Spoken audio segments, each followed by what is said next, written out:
Así que vino lo que se conoce como el papado, y este libro que se llama la Biblia fue cerrada. Fue cerrada la Biblia, y entonces en todo este periodo donde los hombres comenzaron a gobernar la religión sin consultar la Biblia, es lógico que hayan comenzado a introducir doctrinas o tradiciones o paradigmas no bíblicos. Y así vinieron todas las herejías con las que fue permeado el cristianismo, hasta que aproximadamente en 1517, 1617, 1625, un hombre llamado Martín Lutero, que era un monje en Alemania, le cae de alguna forma milagrosa la Biblia, comienza a leer Romanos capítulo 1, donde dice: el justo por la fe vivirá. Y Martín Lutero inicia una revolución que se llamó la Revolución o la Reforma Protestante, donde fueron establecidos 3 puntos importantes: sola escritura, o sea, nada más la Biblia es la única autoridad; solo fide, solo es por la fe; y solo Cristo. Entonces, bajo estos 3 fundamentos vino un cambio radical, donde el Vaticano comienza a perseguir a los que les llamó protestantes. ¿Por qué? Porque protestaban en contra de que el Vaticano no podía haberse adjudicado el derecho de decir lo siguiente: solo bajo Roma hay salvación. Y el que no aceptara que era Roma, no la Biblia, no Cristo, no la fe, sino la institución religiosa era la que salvaba al ser humano, entonces iniciaron lo que se conoció como la Inquisición, por el señor Torquemada, un español que nombró un papa para que mandara torturar, matar y expropiar sus propiedades a toda la persona que no aceptara que Roma salvaba. Posteriormente vinieron las cruzadas, donde mandaron a Ignacio de Loyola, un soldado del Vaticano, y se pintaron aquí una cruz. Hay muchas películas de esto, y los mandaron a Jerusalén a matar a los musulmanes y a los que no, y judíos que no aceptaran, ¿verdad? Y a sacarlos de Jerusalén para que Roma se posicionara de la ciudad de Jerusalén. Y escuchen esto, hasta 1961, apúntalo, en el Segundo Concilio Vaticano, el Papa Juan XXIII, un papa gordito, muy simpático, con mucho carisma, hasta 1961, este papa, por primera vez, abre la Biblia. Abre la Biblia, y cuando la comienza a abrir, comienza a respirar, comienza a darse cuenta y dice: Dios mío santo, ¿cómo es posible que hemos estado enseñando tantas cosas que no están en la Biblia? Y el Papa Juan XXIII fue el primer, podríamos llamar, reformador de Roma, porque él prohíbe que ya no se diga las misas en latín. Pregúntale a tus abuelos o a tus padres antes de los 60, ¿verdad? Yo me acuerdo de niño, estaba chiquito, 4 o 5 años, pero me acuerdo que nos entrenaron después para ser acólitos. Mi hermano Alejandro y yo fuimos educados en colegios lasallistas. Yo estuve en el colegio salesiano de Saltillo, me corrieron a los 6 meses porque era un buscapleitos de primera.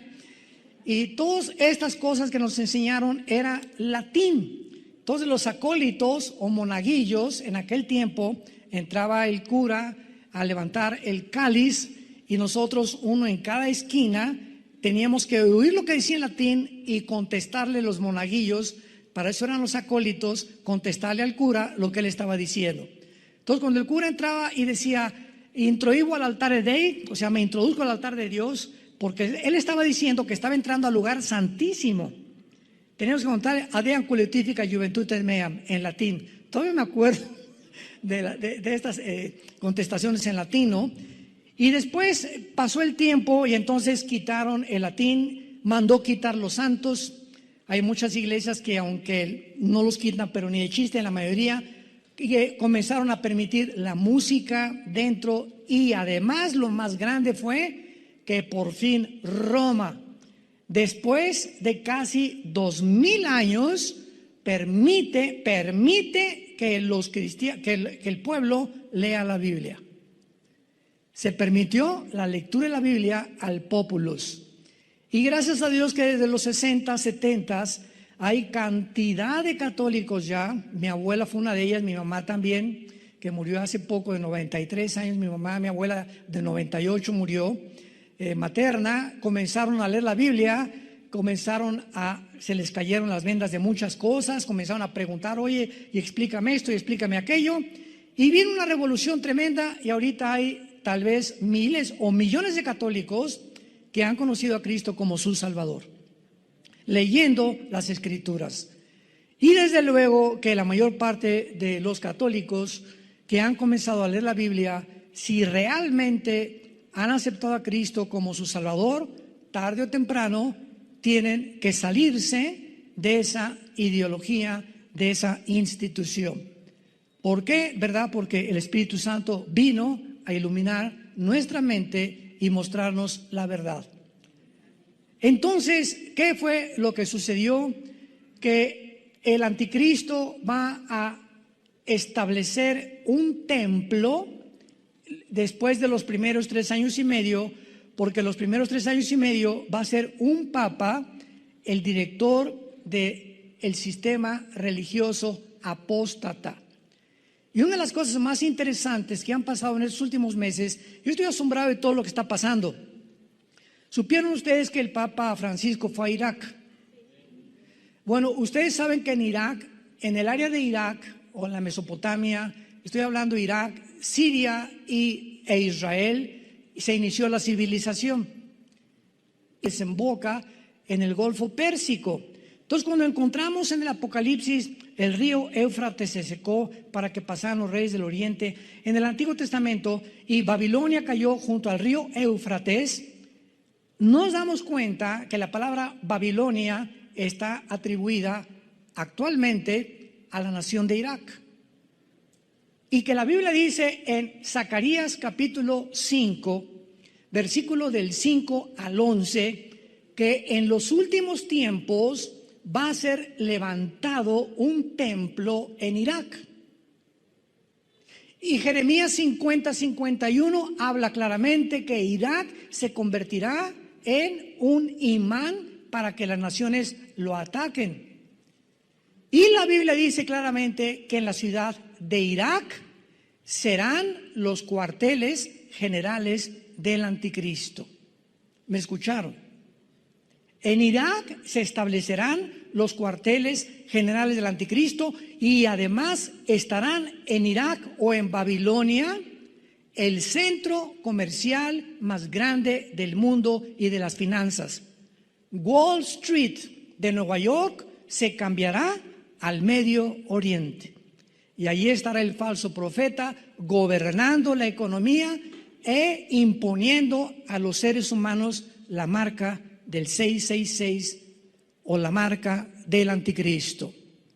Y ahora que leo que el Papa fue a Irak, digo, Dios mío santo, ¿con qué velocidad las profecías se están precipitando? ¿A qué fue? Bueno, ya leyendo, ¿verdad? Dice que él fue a unir a las religiones y a juntarse con el archimandrita griego y a juntarse con los directivos de otras religiones, musulmanes, etcétera, etcétera.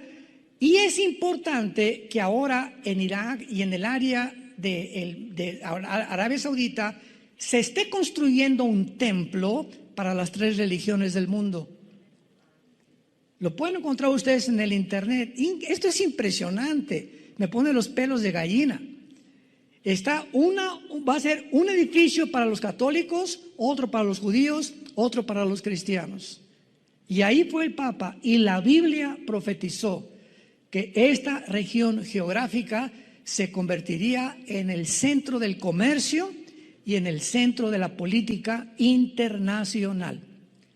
Así que nos encontramos en tiempos, como les dije anteriormente, muy interesantes.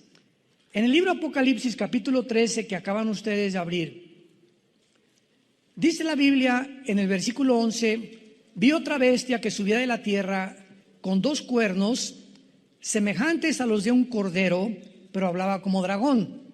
Muchos han atribuido esta segunda bestia o el falso profeta al Papa, pero no es así, porque esta bestia, que es el falso profeta, y el anticristo, si leemos bien Apocalipsis y Daniel, encontramos que solamente se les otorgó, se les permitió 3 años y medio para gobernar el mundo, nada más. Y el falso profeta y el anticristo, al terminar la gran tribulación o los últimos 3 años de la tribulación, los dos van a ser arrojados al lago de fuego. Así que no puede el falso profeta ser el jefe del sistema religioso de la gran ramera. El sistema religioso, Apocalipsis 17, es Roma. Va a ser la ciudad del Vaticano, que es la única religión en el mundo que tiene un banco, que tiene leyes, que es independiente del gobierno de Italia, que tiene su propia policía y que además tiene un lugar en las Naciones Unidas. Ninguna otra religión tiene un asiento en las Naciones Unidas, porque el Vaticano está considerado un estado político y una religión. ¿Ven ustedes la mezcla? La política con la religión. Y siempre tiene que haber la separación del Estado de la Iglesia.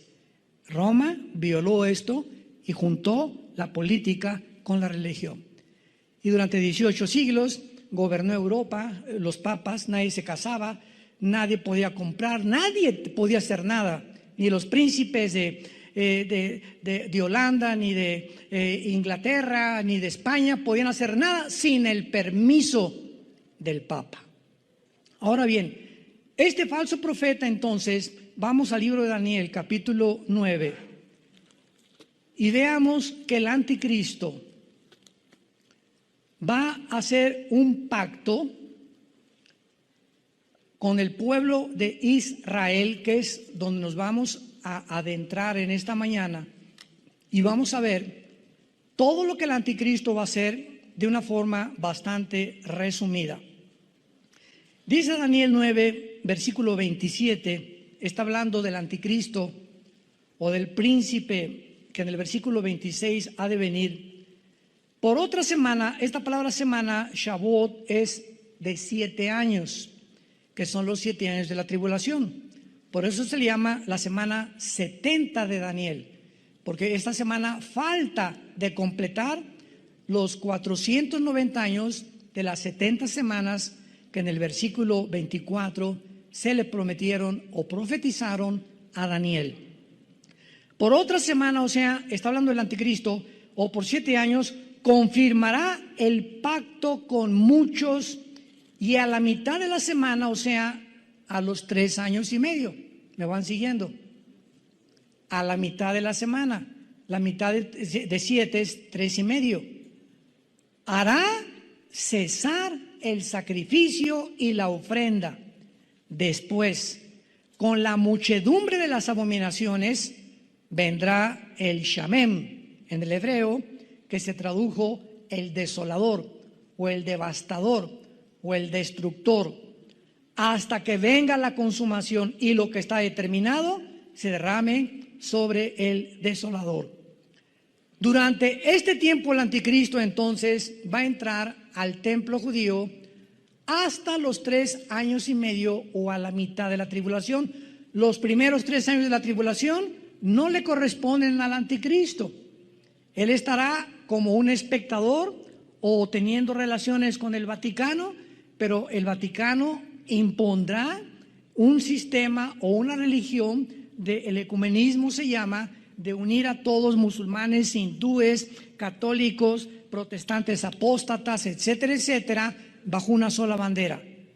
Esto lo inició el Papa Juan Pablo II, cuando en los 90s fue a la ciudad de Isis, ahí en Italia, y ahí el Papa juntó a brujos, juntó a archimandritas, juntó a musulmanes, juntó a hindúes, juntó a todos los líderes que pudo juntar para orar juntos por la paz del mundo, bajo esa bandera.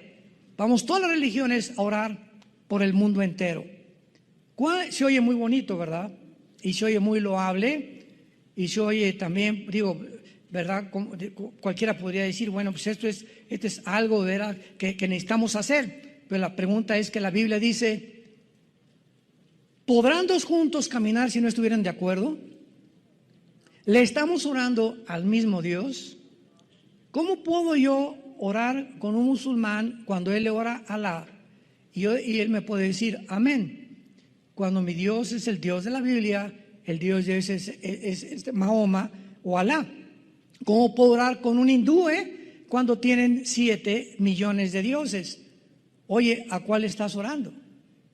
¿A cuál de todos le estás pidiendo? Entonces, esto es una bandera que suena bonito, juntemos todas las religiones, pero a los ojos de Dios es una abominación. Dios es el único Dios verdadero y es el primer mandamiento. Adorarás a Dios, tu Dios, sobre todas las cosas. No te harás imagen ni escultura, ni adorarás ni te inclinarás ante ningún otro Dios. Cuando venimos a la Biblia, venimos al único Dios, y ese Dios es un Dios celoso, en el sentido que nos dice desde ahora, deja tus ídolos. Deja todo aquello que tú considerabas que podías juntarlo, porque yo soy el único Dios verdadero y quiero que me conozcas, que me sirvas y que me adores en espíritu y en verdad. Muy bien, veamos entonces rápidamente lo que hará el anticristo durante este tiempo. Se los voy a deletrear rápidamente. Número 1, va a anular a la mitad de la tribulación el pacto que firmó. Ahorita lo vamos a ver en Isaías 28. Va a anular el pacto. 2, va a participar con Israel en mentiras y engaños. 3, el pacto que va a hacer con Israel, la Biblia le llama un pacto con la muerte y con el infierno. Lo vamos a ver en Isaías 28 ahorita también. 4, la muerte y el infierno, qué interesante, aparecen en el cuarto sello del Apocalipsis, como la muerte y el Sheol, o como el infierno y la muerte. Número 5, Israel va a firmar este pacto y lo va a aceptar por temor a una invasión militar, y se le va a conceder reconstruir el templo judío. Por eso los rabinos van a ser engañados, porque el anticristo les va a prometer que van a reconstruir su templo y que nadie se va a intervenir, ni los musulmanes se lo van a quitar. Y pues rápidamente los judíos van a firmar el pacto con el anticristo. Número 6, el verdadero contenido del pacto no va a tener nada que ver con el conflicto con los palestinos, porque ahorita está hirviendo Israel entre los palestinos y entre los judíos. El presidente Joe Biden declaró hace algunos días de que él iba a buscar la manera de que se estableciera dentro de la tierra de Israel un Estado palestino. Ahorita los palestinos dentro de Israel ocupan 2 lugares principales. La franja de Gaza, que está hacia el mar, donde se conoce, ¿verdad?, como la Filistea del Antiguo Testamento, y donde el gobierno de Mahmoud Abbas, el jefe de la organización terrorista de Hamas, la palabra Hamas en hebreo significa los violentos, están al frente explotando a los palestinos porque el pobre pueblo no tiene la culpa. Y cuando bombardean y lanzan cohetes a Israel, no son los palestinos, son el grupo terrorista de Hamas, dirigido por Mahmoud Abbas, y se esconden en los hospitales y en las escuelas para decir, no, los judíos nos contestaron el fuego y nos destruyeron los hospitales y las escuelas. cuando usan de escudos a los niños y a los enfermos y a los médicos para justificar sus crímenes. Entonces ahorita toda la franja de Gaza está ocupada por un grupo terrorista y por el pueblo palestino que está sufriendo lo que este grupo está haciendo. Y también dentro de Israel está lo que se conoce como Judea, que es la zona donde está la ciudad de Jericó. Y ahí están los palestinos controlando Belén, donde nació Jesús, ahí están ellos, y Jericó. Y es interesante lo que vamos a ver más adelante. Pero ahora quieren que un estado sea y repartan a Israel, a Jerusalén la mitad. Ahorita tienen el templo oriental nada más los judíos, pero quieren los palestinos toda la tierra de Israel. Porque el que fundó la Organización para la Liberación de la Palestina, en 1972, Yasser Arafat, que mató a todos los atletas en 1972 en Múnich, en Alemania. ¿Se acuerdan ustedes? Hay películas de esto. Mandó matar a todos, los secuestraron de la Vía Olímpica, los mataron en un helicóptero con una granada cuando se los querían ya llevar a su tierra. Y entonces Golda Meir, la primer ministro en aquel tiempo, inició la persecución y a todos los que mataron a los atletas se los fusilaron, ¿verdad? Y los eliminó el Mossad, que es la agencia secreta del gobierno de Israel. En séptimo lugar, el verdadero contenido del pacto probablemente tenga que ver con el deseo, repito, de edificar el templo. Porque los judíos, imagínense, ahorita el templo, ¿dónde está? ¿Dónde está ahorita el templo judío? No existe. Pero ¿dónde se encuentra geográficamente? Debajo de la cúpula o de la mezquita de Omar, que es esta cúpula dorada que en cualquier foto de Jerusalén se ve. Cuando fuimos a Jerusalén, muchos de ustedes nos permitieron entrar, nos teníamos que quitar los zapatos, ¿verdad? Ahorita ya no se puede entrar adentro, pero en aquel tiempo nos permitieron entrar, éramos como 300 los que fuimos en ese viaje a Israel. Y esta cúpula, debajo de la cúpula, esa dorada que ves en las fotos, debajo se encuentra sepultado lo que era el templo judío, que en el año 70 después de Cristo, él lo profetizó Mateo 24, no quedará piedra sobre piedra, derribaron completamente e incendiaron Jerusalén y fueron expulsados los judíos hasta el 48 que regresaron. Y en el año 604 después de Cristo, un musulmán, ¿verdad? Omar, uno de los musulmanes, levantó la mezquita. Entonces esa mezquita fue levantada 600 años después sobre el templo judío. Y los judíos, para que puedan reconstruir el templo, imaginémonos, pues tienen que destruir la mezquita, ¿verdad? Tienen que hacerla a un lado, por eso no lo han podido hacer. Ahora, si esto sucede, imaginémonos la guerra que sobrevendrá en el Medio Oriente cuando les quiten a los musulmanes su mezquita.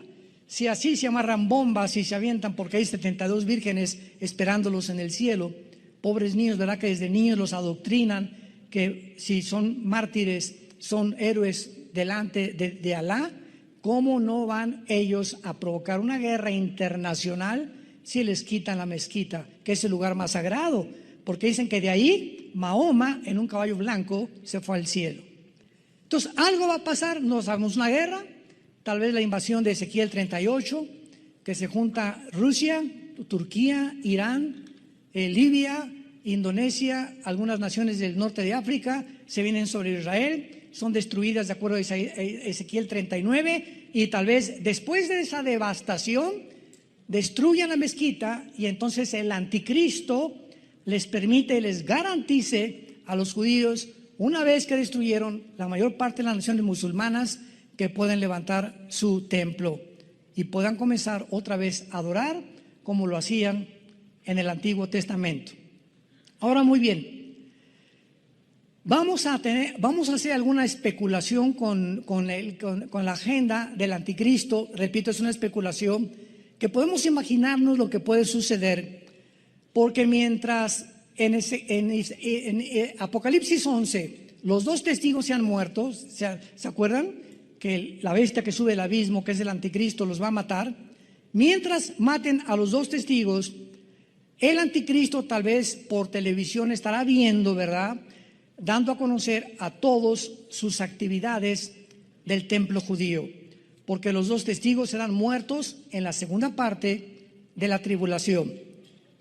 Y veamos a continuación, especulando un poco, las posibles actividades que el anticristo hará en la ciudad de Jerusalén. Vamos a escoger el viernes como su punto inicial y les explico por qué. Viernes, ahí está el anticristo, no sabemos si en un hotel o en su casa, viendo los cadáveres de los dos testigos en Jerusalén, en la misma plaza. Viernes en la noche, el anticristo regresa a su hotel, prende la televisión y observa la manera como el mundo se regocija y se mandan regalos porque mataron a los dos testigos. El sábado, el anticristo, porque tiene que ser sábado, entra al templo y lo profana, exaltándose como un dios, mientras los dos testigos continúan muertos en la plaza de Jerusalén. El sábado en la noche, el anticristo tal vez regresa a su hotel, prende la televisión para ver la reacción del mundo cuando él entra al templo, porque lo van a seguir cámaras de televisión, y él entra al lugar santísimo y ahí ponen una imagen que el falso profeta le va a dar vida.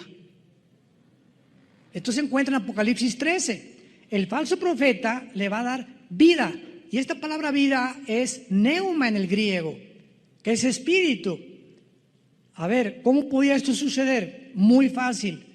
Va a ser un demonio, un espíritu. Va a hacer una imagen tipo holograma. De esto hablamos en la última conferencia. Y le pondrá el falso profeta a la imagen para que la imagen hable. Y la imagen pida que sea adorada. Y el mundo va a estar maravillado, porque cuando el mundo es sorprendido y asombrado por cosas que van más allá de la realidad o de la normalidad, que se llaman milagros, el mundo está dispuesto a adorar a un buñuelo que apareció la Virgen en un árbol, o a un santito que le sale sangre. El mundo se hinca inmediatamente ante cualquier cosa que vaya más allá de lo normal, lo atribuyen a Dios, cuando la Biblia dice que no todo lo sobrenatural es de Dios. El domingo el anticristo va a recibir la llamada de sus 10 gobernantes, o sea, los 10 cuernos de Apocalipsis 17, que le van a decir: no estamos de acuerdo que te proclames Dios. Y en Daniel 7:24 dice la Biblia que entonces el anticristo a 3 de estos gobernantes, de los 10 que iban a formar su confederación política, los va a quitar, los va a desbancar, y él va a quedar como el 8º gobernante. Y el lunes el anticristo, mirando las noticias, alcanza a ver de qué manera los testigos resucitan de entre los muertos. Esto es, repito, de carácter especulativo, pero más o menos podríamos imaginarnos que es la forma como se van a llevar las cosas durante 3 días, cuando el anticristo entre el sábado al lugar santísimo. Vayamos ahora a Isaías 28, el pacto que el anticristo va a firmar con muchísimos más, al versículo 18. Isaías 28, del 15 al 18. Con mucha atención, por favor. Por cuanto habéis dicho: pacto tenemos hecho con la muerte, e hicimos convenio con el infierno, o con el Sheol. Cuando pase el turbión, la palabra turbión apunta, lo es la tormenta o una inundación militar. Pase una tormenta militar o una invasión militar, que él se llama turbión, la palabra shakat en el hebreo, no llegará a nosotros. Es lo que el pueblo judío está pensando. Porque hemos puesto, así que nos informan que Israel ha firmado un pacto para evitar una turbión o una invasión militar. Desde luego, y la invasión militar azotará a Israel, porque no es cierto que el anticristo los va a proteger más que por 3 años y medio. Versículo 16. Por tanto, Jehová el Señor dice así: He aquí yo he puesto en Sión por fundamento una piedra, que es Jesús, piedra probada, angular, preciosa, de cimiento estable, el que creyere no se apresure. ¿Qué está diciendo Dios? En lugar de que ustedes hayan hecho un pacto con el anticristo, yo anteriormente voy a poner una piedra firme, angular, preciosa, y sabemos que se refiere a la persona de Jesucristo. Y anuncia a Dios con casi 700 años de anticipación: el que creyere no se apresure. O sea, no se apresuren judíos que van a vivir en ese tiempo a firmar con el anticristo, porque no todos los rabinos van a firmar. Van a haber muchos que van a decir: ahora entiendo lo que Dios dijo, no voy a firmar este pacto.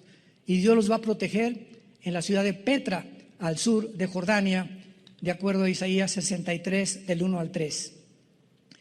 Y dice el versículo 17: y ajustaré el juicio a cordel y a nivel la justicia, y granizo barrerá el refugio de la mentira, y aguas arrollarán el escondrijo. Cuando dice la Biblia, ajustaré el juicio a cordel y a nivel la justicia, son instrumentos para construir. Todos los arquitectos usan una plomada, que lo que significa cordel y nivel de la justicia, dándonos a entender el Espíritu Santo que es realmente la construcción y la edificación del templo de los judíos lo que va a ser levantado durante este tiempo.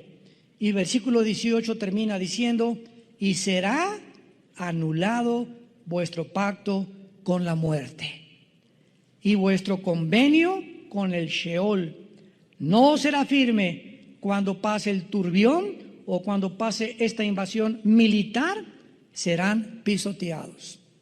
Desde este momento el anticristo se proclama Dios, implica que él deshará las tres religiones más importantes de su tiempo, que serán el sistema de la ramera, el judaísmo y el cristianismo. Va a acabar el anticristo con estas tres religiones y él va a proclamarse Dios. Vayamos a segunda de Tesalonicenses, donde el Espíritu nos revela esta revelación. Segunda de Tesalonicenses 2, versículos 3 y 4. Nadie los engañe, escribe Pablo, de ninguna manera, porque no vendrá sin que antes venga la apostasía y se manifieste el hombre de pecado, el hijo de perdición, el cual se opone y se levanta contra todo lo que se llama Dios o es objeto de culto, tanto que se sienta en donde. Ahí está, a los 3 años y medio, el anticristo entra al templo de Dios, como lo hemos visto en otras escrituras. Entra al templo de Dios como Dios, haciéndose pasar por Dios. Ahí dice el anticristo: no hay ninguna religión. Se acabaron todas las religiones. Yo soy Dios. Y él repite y consuma y termina y finaliza la mentira del huerto del Edén. Cuando inició la creación, la serpiente le dijo a Eva: no es cierto que vas a morir, serás como Dios. Y la mujer entendió esto y aceptó comer del fruto del bien y del mal. Esa mentira es la que más adelante habla claramente el versículo 11 de la segunda carta de Tesalonicenses, que van a creer la mentira. Es la mentira que ha recorrido toda la historia del ser humano. El hombre ha creído lo que la serpiente le dijo a Eva y los hombres se han endiosado con ellos mismos. Alejandro el Magno, Aníbal, Napoleón Bonaparte, Saddam Hussein, José Stalin, Adolfo Hitler, Benito Mussolini, etcétera, etcétera, etcétera. Todos los grandes conquistadores, todos los grandes dictadores creen y han creído que ellos pueden controlar el mundo. Y todos, Nabucodonosor, todos han querido, los Césares, Césares romanos, se hicieron adorar como dioses. Y llegamos al siglo XXI, donde los seres humanos siguen creyendo que somos dioses. Si tú no tienes a Cristo, has creído la mentira de la serpiente. ¿Por qué? Porque has creído que tú puedes hacer tus 10 mandamientos. Yo no necesito los 10 mandamientos de Dios. Yo no necesito el código moral de Dios. Yo no necesito los principios de ética de Dios. Yo puedo hacer y determinar lo que es bueno y lo que es malo. Lo que yo hago nadie puede decir, yo sé que yo estoy bien, y comienzas a convertirte en un Dios. Esta es la razón por la cual el ateísmo es insostenible filosóficamente. Porque si tú vienes y me dices, pues yo soy ateo, yo te contesto, bueno, me estás diciendo que no crees en ningún Dios, ¿verdad? Es una contradicción filosófica, porque al decirme no creo en Dios, me estás diciendo que tú eres Dios. Porque si no hay Dios, eres Dios para ti mismo. ¿Qué significa Dios? Un ser supremo absoluto. Y tú estás erigido como tu ser supremo y absoluto. Y si tú mismo que no crees en ningún Dios, entonces tú pones las reglas y tú estableces tu forma de vivir. Y solo Dios puede hacer eso. Cabeza de albóndiga. Como me dijo una vez mi abuelo cuando yo le dije que yo era ateo. Ahora veamos claramente algo que es muy importante, que es en el capítulo 24 de Mateo, uniendo esto a lo que hemos leído. El Señor Jesucristo, previendo lo que iba a pasar cuando el anticristo violara el pacto con los judíos y a los 3 años y medio se metiera e iniciara la persecución contra ellos. Vean lo que dice Mateo 24.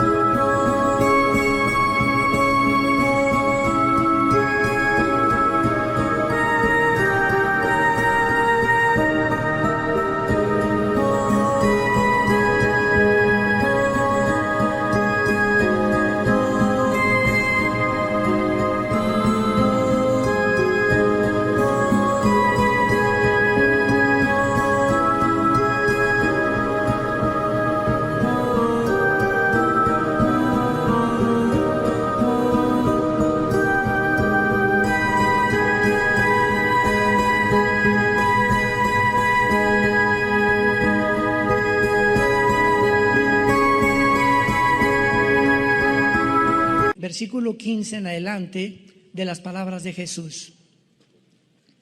Por tanto, cuando veáis en el lugar santo, o sea, en el lugar dentro del templo, ¿verdad?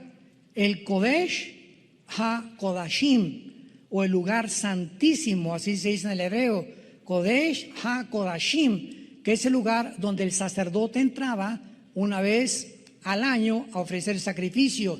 Cristo está diciéndoles, cuando vean en el lugar santo la abominación desoladora que habló, ¿quién?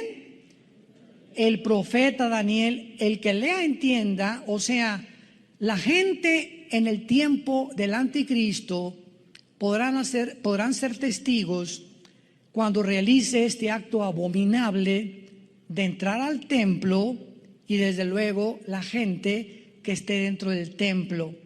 Y Jesús está refiriéndose, como lo vamos a ver más adelante, y esto nos pone los pelos de punta, como lo vamos a ver. Cuando veáis a la abominación desoladora que habló el profeta Daniel, entonces los que estén en Toluca, en Tlalnepantla, en México. ¿Por qué Cristo describe un lugar geográfico? ¿Por qué Cristo se refiere exclusivamente a un grupo de judíos, a un lugar geográfico, Judea, que es ahorita el lugar ocupado por los palestinos? ¡Wow! Los que están en Judea huyan a los montes. ¿Por qué? Porque ahorita esta zona geográfica que está ocupada, que se llama el Banco Oriental o Judea, que ahorita ya está ocupado por los palestinos, en cuanto el anticristo entre al templo, todos los que están contra los judíos van a salir a matarlos. Ahorita los palestinos les dan chance a los judíos que viven en algunas kibbutz alrededor del Banco Oriental, que vivan ahí. Pero cuando el anticristo viola el templo, a los primeros que les dice: ustedes los están en Judea, píntense, salgan corriendo. Los que están en Judea, huyan a los montes. El que esté en la azotea no descienda para tomar algo de su casa. Y cuando dice Jesucristo, el que lea entienda, esta no fue una sugerencia, le está diciendo una orden directa. En otras palabras, debido a la importancia y a los detalles de este versículo, todo el que lea esto debe comprender que es urgente que no regresen a su casa ni por lo que hayan dejado, ni por el pasaporte, ni por nada. Cuando vean ustedes en la televisión, el anticristo entró al templo, salgan corriendo, porque los que no obedezcan les va a pasar lo que le pasó a la mujer de Lot cuando huyeron de Sodoma y de Gomorra. ¿Se acuerdan? Apocalipsis 19.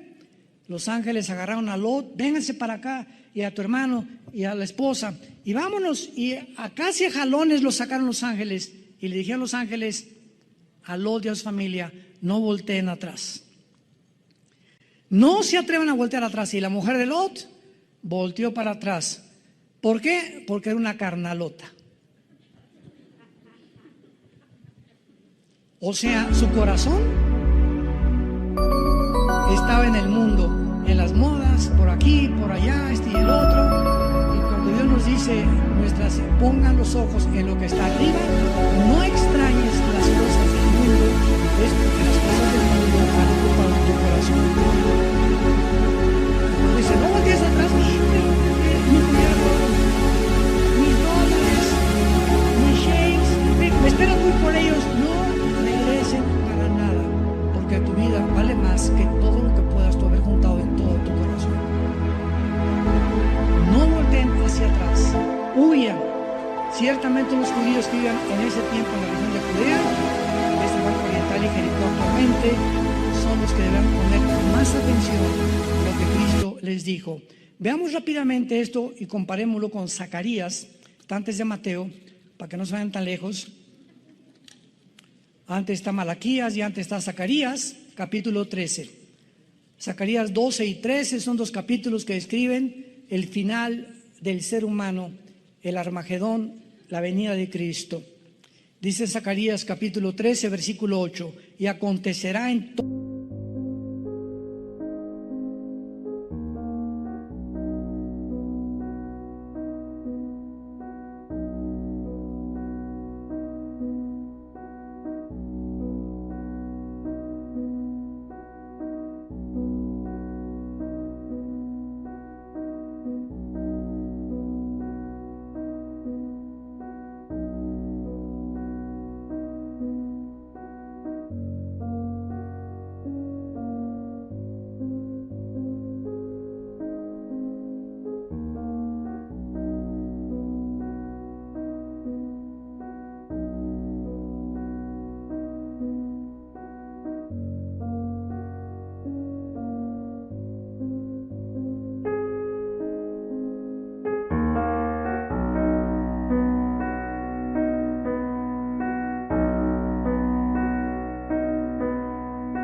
tierra, dice Jehová, que las 2/3 partes serán cortadas y se perderán, mas la tercera quedará en ella. 2/3 partes de los judíos morirán. 2/3 partes de los judíos morirán. 1/3 parte, que es el remanente fiel, los que aceptaron a Jesús como Yeshua Mashiach, como Jesús el Mesías, van a estar escondidos en Bosra, que es Petra, ¿Cuántos fueron a Petra con nosotros cuando fuimos allá hace 4 o 5 años? ¿Todos están? ¿Ninguno? ¿Dónde estaban, Bueno, Petra está al sur de Jordania. Entras y para entrar a Petra es como, ¿qué será? 2, 3 metros de ancho más o menos, cabe una carreta nada más, y es como 1 kilómetro. Nos bajan los camiones y tenemos que ir caminando como 1 kilómetro porque no entra ningún carro, y de repente vas entre piedras así inmensas a tu alrededor, como si entramos como una cueva tremenda, y al llegar a Petra de repente volteas y te quedas paralizado al ver que es una ciudad construida en las piedras. Se considera una de las maravillas del mundo y está llena de árabes, de camellos, etcétera, etcétera. Y me acuerdo muy bien cuando llegamos ahí, porque Salem, nuestra hija, y Caleb montaron en camello. Todos los muchachos estaban chamacos, querían montar en camello. Y uno de los dueños del camello se acercó conmigo y me dijo: oiga, ¿en cuánto me vende su hija? Y le dije: no, mira, mi hija no está para... Dios, solo sabe Dios que estoy hablando la verdad, esto es en serio. Le dije: no, y como yo me reí, me está bromeando. Me dice: le doy 50 camellos. Y le hablé a Marta, mi esposo, le dije: este cuate aquí nos está diciendo que 50 camellos, y le hablé al guía y me dijo: no le hagas caso, así son. Total, que le dije: no te doy ni aunque me dé lo que quieras. Pues no nos siguió. Comenzamos a caminar toda la ciudad de Petra, que está llena de arena por el desierto, y no nos siguió como 1 hora, y me alcanza y me dice: le doy 1000 camellos y le doy ovejas por la güerita que está arriba del camello. Me querían comprar a mi hija y ahora comprendí la cultura del Medio Oriente. Entonces, esa es la forma como ellos viven, ¿verdad? El trueque, y te dan cosas y te doy camellos y me vendes a tu hija, y cantidad de familias venden a sus hijas para tener 2 camellos, para tener más borregos, para tener más ovejas, para tener un poco más de dinero. Venden a sus hijos, a los mercaderes. Pero yo no lo vendía ni que me hubiera dado 1 millón de camellos, ¿verdad? Entonces, vemos aquí en Zacarías 13 que 2/3 partes serán cortadas y 1 se perderá. Y dice el capítulo 14 del libro de Zacarías, en el versículo 4, y está hablando no del rapto.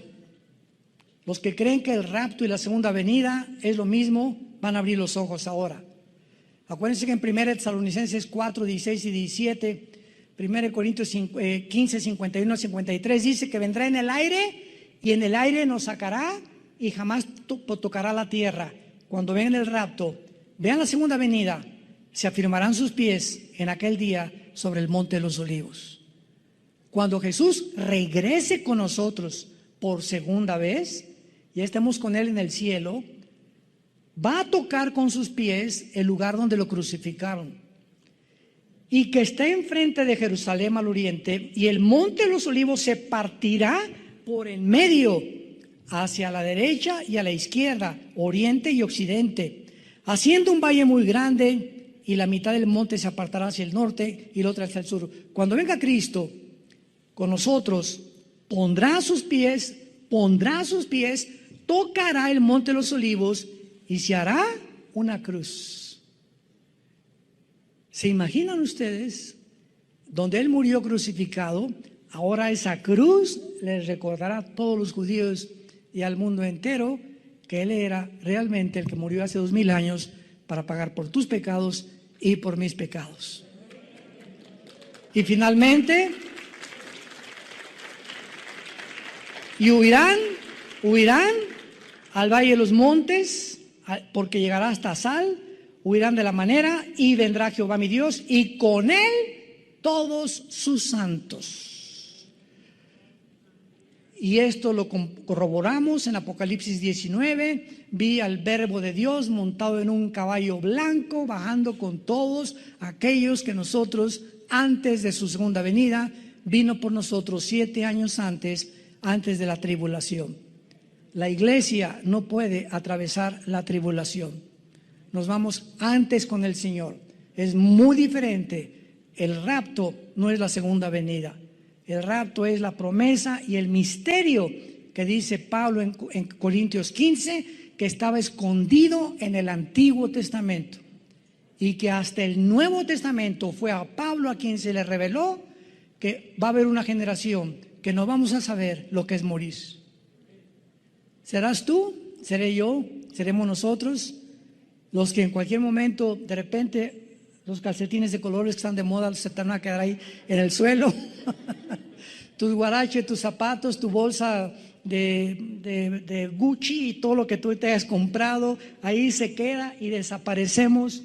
Y el mundo como loco, desaparecieron millones de personas, los noticieros de televisión, aviones que van a chocar porque los pilotos desaparecieron, congestionamiento de tráfico, congestionamiento de los noticieros, todos los niños van a desaparecer de todos los cuneros y de todos los, ¿cómo se llama? Donde los kinders, etcétera, etcétera. Y vamos a darnos cuenta entonces cuando estemos con Él en el cielo que valió la pena haber creído en el nombre del Hijo de Dios. ¿No quisieras tú en esta mañana aceptar a Cristo en tu corazón? Ante este panorama glorioso que la Biblia nos da, las profecías no son para asustarnos, son para prepararnos a encontrarnos con Él. Animar nuestro corazón y saber que todos los que ahorita han muerto por COVID o por lo que haya sido en Cristo, dichosos son, porque descansarán de sus obras. Todos los que ahorita y los parientes que me oigan, que tú has tenido alguien que se ha muerto en Cristo, gózate y alégrate con el solo pensamiento que se encuentra en un lugar muchísimo mejor que Tlalnepantla. Pero muchísimo mejor. Ahora que se murió Luis Palau, yo trabajé con él 1 año y medio. Oí su mensaje que él dio antes de morir y no saben cómo me llegó, me traspasó en el alma. Palau dijo, ¿verdad? Estoy listo para que me vaya. Se murió de cáncer, tuvo como 2 años con el cáncer. Estoy contento, lástima que no nos vamos mi familia y yo en el mismo avión, así dijo en su video, lo puedes ver en internet, pero estoy gozoso porque me voy con el Señor y no tengo por qué estar triste porque ya en cualquier momento vienen por mí. Ese es un hombre de Dios. Ese es un hombre que puede morir como murió Pablo. Mi muerte y el Coliseo romano me está esperando, pero he peleado la buena batalla, he echado mano de la vida eterna, por lo cual me está esperando la corona de justicia, la cual el Señor me dará y a todos los que amamos su venida. Padre, gracias por tu palabra. Gracias por la esperanza bienaventurada y la manifestación gloriosa de tu Santo Hijo Jesucristo. Bendito sea el Dios y Padre de Jesucristo, que nos ha hecho renacer para una esperanza viva por medio de su resurrección de entre los muertos. Y porque Él vive, nosotros también volveremos a vivir. Esta vida pasa como una niebla, donde crecimos como la flor del campo, florecimos en alguna época de nuestra vida y tenemos que marchitarnos al llegar a la 3ª, 4ª edad para volver otra vez a reunirnos con un cuerpo nuevo, glorificado, semejante al cuerpo de la gloria suya por toda la eternidad. Gracias por esta esperanza, Jesús, por haber vencido la muerte y haber traído esta esperanza, porque no somos animales, ni somos el resultado de una evolución fortuita ni accidental. Somos criaturas creadas a tu imagen y semejanza. Y gracias porque muy pronto tal vez más rápido de lo que nos imaginamos, vamos a estar contigo. Secarán nuestras lágrimas, ya nunca volveremos a enfermarnos. Porque todas las cosas pasarán y todas las cosas serán hechas nuevas. Ven a Cristo en esta mañana, en esta tarde. Los que nos ven por la televisión, vengan a la cruz. Te invito a que vengas, a que te arrepientas de tus pecados, que le pidas perdón a Dios por tu vida y Él te va a perdonar, no importa lo que hayas hecho. En la sangre de Jesucristo hay perdón. Y si tú quieres invitar a Cristo en este momento a tu corazón, dile estas palabras. Díselo hoy.